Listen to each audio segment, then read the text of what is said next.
Really quickly before this video starts, I'm not going to explain what this challenge is again. Watch the first video for an explanation if you're confused. It's pretty self-explanatory though. I'm in hard mode now, and things kinda suck. You don't notice it if you aren't paying attention, but practically everything in hard mode either makes light or requires something that does. Wings are almost completely off limits now, as is smelting the hard mode ores. Melee weapons start getting glowing projectiles in large amounts, and I can't even make summoning items for the mech bosses or break altars with a pwn hammer. With my current equipment, it's a struggle to kill even the most basic of hard mode enemies, so my first priority is getting an upgrade. Now I mentioned that I can't smelt hard mode ores, but that doesn't mean that I can't use them. Through fishing, I can get the metal bows in a ready to use form. Each tier of crate has the corresponding tier of metals available. Pearlwood has only cobalt and palladium, mithril has mithril and orichalcum, and titanium and biome crates have all of them, so I want the best crates possible. I scrape together enough palladium for a pike and make that. It isn't a fantastic weapon, but it does what I need well enough. The metals aren't the only thing that I want through fishing though. I want to break a demon altar, and you don't need to use the pwn hammer for that, you just need a hammer with at least 80% hammer power. And, lucky for me, there is exactly one other hammer in the game with enough power that's available before the mech bosses, and it doesn't produce light. That's right, it's the hammer axe dropped by hemoglobin chunks and blood eels which you fish up during blood moons. And that's not all, these enemies drop weapons too. The sanguine staff isn't the only good thing that comes from hard mode blood moons. I can't use the blood thorn, which is a magic weapon, but the drippler crippler is exactly the sort of power that I need. But to get these, I do need to actually kill the enemies. The hemoglobin choke has a whopping 10,000 health, is knockback immune, and is extremely agile. I'll be honest, it sucks to fight. Fortunately, the hemoglobin choke has one glaring weakness, which is that it cannot go through solid blocks. I use sand to trap them and whittle them down with my bow at first and then the pike once I make it. I kill quite a few of them this way, but it's pretty slow to do. On the other hand, you've got blood eels, which are much quicker and much easier to kill. They've got 12,000 health, but they've also got multiple segments, and the bone arrows that I have do pierce once, so it's more like they've only got 6,000 health. They're really just slightly faster wyverns. I didn't know what to expect at first because I'd never fought them before, and I do die to the first one because I didn't have quite enough speed. I realized I just needed a tiny bit more, and I grab a Shield of Cthulhu, which was honestly complete overkill, and you really just need like a swiftness potion. But they're simple to kill, and I take out plenty of them. I get a chum caster to help out, and I go through 3 blood moons, getting the hammer axe and drippler crippler at the bottom of the ocean. Unfortunately, for anyone who thought I was getting fin wings, the angler went to a foam upstate, and he's not coming back. He's in a better place though, he's no longer locked in my basement. By this point, I've gone through all of my sonar and crate potions, fishing up dozens of crates, and even with all of that, I barely get enough together for an assortment of basic tools. I've got the pike, a pickaxe, an anvil, and a repeater. There's no chance for an armor upgrade, and this is the gear that I'm working with for the mech bosses. Before that though, I go ahead and kill some pirates. I wanted to play around with the drippler crippler, and it does the job, but it's kind of awkward. If you didn't know, you can use 1.4 flails to set a trap by letting go of attack and then quickly holding it back down, and it's not bad for dealing with enemies from safety. I had trouble with the captains and the ghosts with this strategy, and overall it was kind of meh, but it was fun to try. I did get a discount code though, which is really nice because that jackass underground charges me insane prices. He's unhappy and is taking it out on me as if I have some personal responsibility to ensure his happiness instead of him improving his life on his own like a normal person, the selfish bastard. I did get a mechanical eye as well, so I take out the twins first. I have an adamantite repeater, and with bone arrows that is plenty to kill them. I don't have wings, but it's not too bad fighting the mech bosses without wings. You might notice that I never use fledgling wings, and it's nothing against the item, I just hate them and everything that they stand for.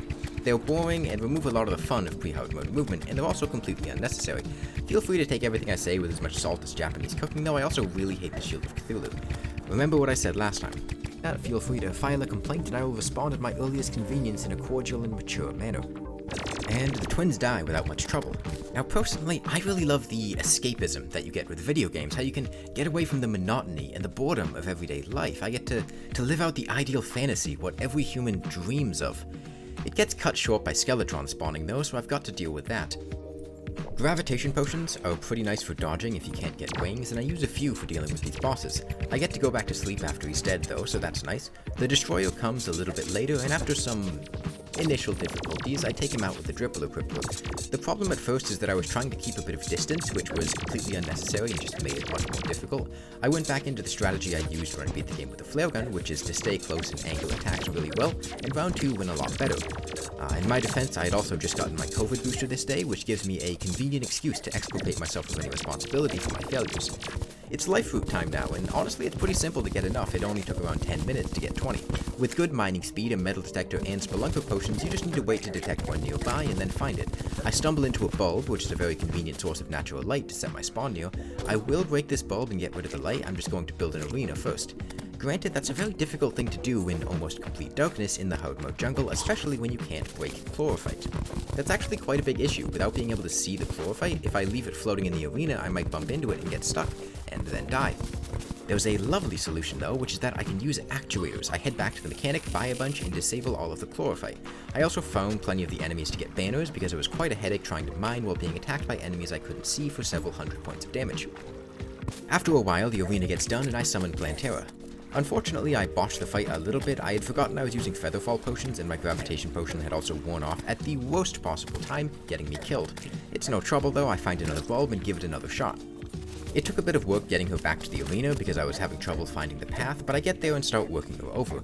I'm using just a pair of boots and a white balloon to dodge along with a Featherfall potion. I took the Shield of Cthulhu, which I guess if you take a few shots first you could delude yourself into thinking it did something useful. It was part of why I died in the first attempt and I avoided using it in the second. You can't see it, but I am using hollowed armor and the Dribbler Crippler, and I'm also upside down to avoid the spiky balls. Once I got a feel for what was happening, I could take her down and get the best possible items from her treasure bag. Firstly, wings. Grox, I love you, and I love your wings and the fact that they don't produce light. They do have this weird luminous thing when they're visible in the dark, and I don't really like that, but I'm not going to hold it against you, you know, nobody's perfect. I also get the Flower Power, which is a direct upgrade to the Dribbler Crippler, a high damage flail that shoots projectiles. It does kind of struggle to hit enemies, but it's trying its best, and you know, that's all I can ask for. With my new weapon and wings, I leave in search of my final equipment upgrades, and that path leads straight to Duke Fishron. Since I did quests for a golden bugnet in pre-hard mode, I can catch truffle worms and fight him. The Flower Pow struggles a bit, but it whittles him down slowly.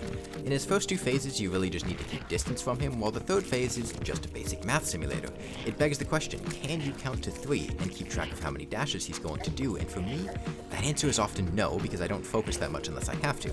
It might sound like I'm just making up convenient excuses to shift any responsibility for performing poorly or personal failures off of myself, but you can't really blame me for that. Let's call it a personality flaw. I kill Fishron quite a lot, and quickly get a flare on to help speed things up, which is pretty much the ultimate melee weapon for this run. I want a Tsunami though, and it takes quite a while to get one. I get 2 more developer sets, which don't have the weird luminous thing, so sorry Grox, but Shanks' wings look cuter. I also get Fishron's wings before the Tsunami, but it finally drops and I move on to bigger fish. Metaphorically, that is. I tackled the Jungle Temple, and if you've never used it before, the grand design pretty much trivializes the traps in the temple. You can just cut the wires and disarm everything. The nice thing about Golem is that he coughs up fireballs, meaning I can actually see what's going on. I use the flare on and take him out, and then head up to kick Mrs. Light down a few notches. We've got an interesting, probably toxic relationship though, so I don't really know what a normal arena is for her. I took a guess, but it made it too small vertically, so I kept running into the ground. It made things pretty messy, and it did take several attempts, and let's make a scapegoat of playing through all of the end of the game in one 7-hour session for those mistakes. With the insignia in hand, I kill the cultist and head onwards to the pillars. The Nebula pillar is the first to go, followed by the Vortex. I don't make any weapon upgrades though, because honestly, I'm not the biggest fan of the Vortex pillar weapons, regardless of whether they emit light or not. The Vortex Meter is loud, really unnecessarily loud, and the Phantasm is just barbaric. Look at this, it's chaotic, uncouth, unpredictable. It's a weapon for savages and rebellious teenagers. This, on the other hand, this is refined, elegant, and beautiful. A weapon for a gentleman, or a lady, or a gentlemanly femboy, or a ladylike femboy, honestly, whichever one you prefer. Also, it gets really old explaining to people why I didn't use the Phantasm in my hardcore 4th Master Mode character. Please stop asking, my god. The Stardust pillar is next, and then the Solar. The Solar pillar is still mildly annoying, and without any good crowd control, I do stick to the edges to cut off spawns.